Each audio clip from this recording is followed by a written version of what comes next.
Haya ndiyo mambo ambayo Mungu amenituma nizungumze. Nilipokuwa katika chumba cha ndani sana, Mungu akanisemesha jambo moja juu ya taifa la Tanzania. Akaniambia ya kwamba kaongee na Tanzania, kaongee na viongozi wa Tanzania, kaongee na kila anayehusika na mamlaka ya aina yoyote katika nchi ya Tanzania. Waambie, kawasisitize, karudie maneno haya wayasikie, kazungumze nao, kaseme nao. Akaniambia, najua hawatasikiliza, najua hawataelewa uzungumzacho, najua hawatageuka, najua hawatarudisha hata mguu mmoja nyuma juu ya ubaya wanaofanya. Akasema, mwanangu, nakutuma kazungumze tu ili unawe mikono.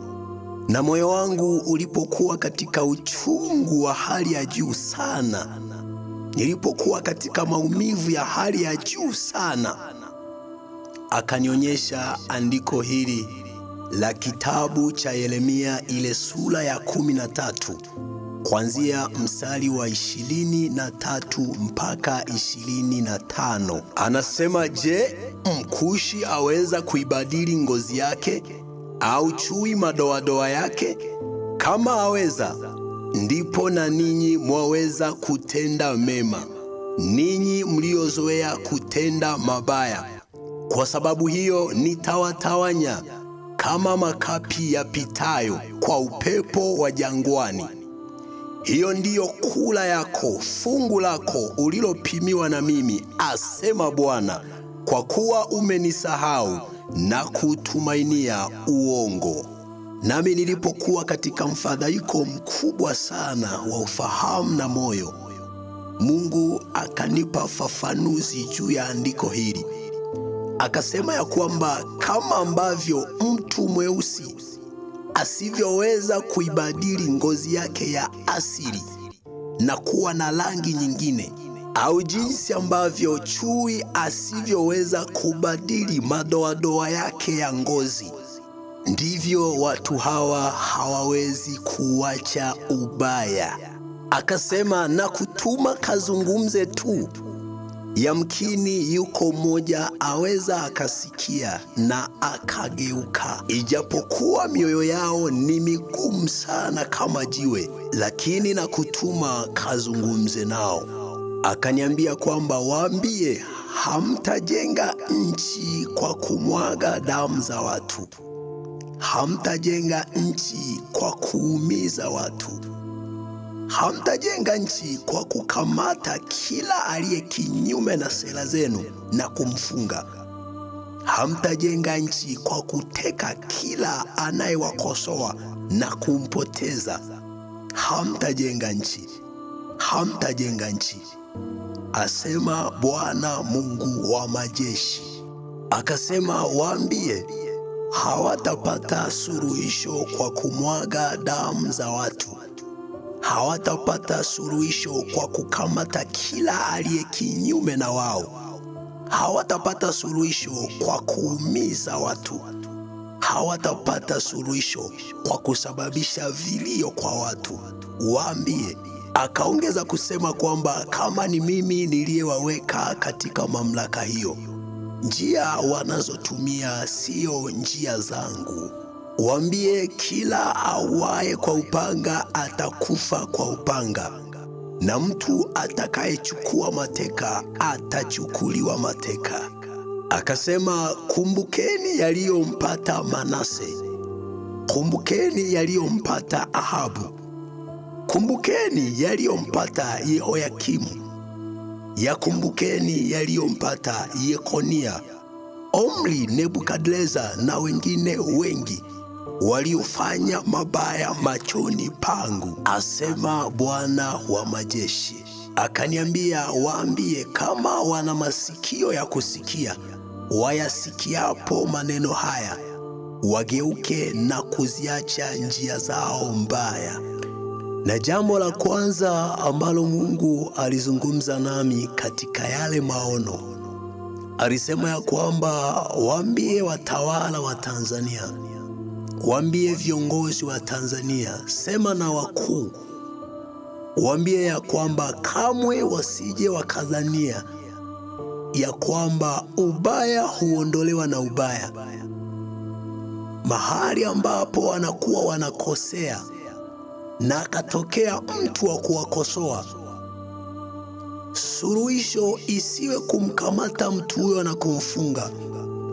Suluhisho isiwe kumteka mtu huyo na kumpoteza. Suluhisho isiwe ni kumfungulia kesi na kumwekea hukumu wa aina yoyote, bali suluhisho iwe ni kukaa chini na kusikiliza huyo mtu ana mtazamo gani. Msimchukie wala msimuone kuwa ni adui yenu. Muoneni kama rafiki, muoneni kama mtu anayewapenda zaidi.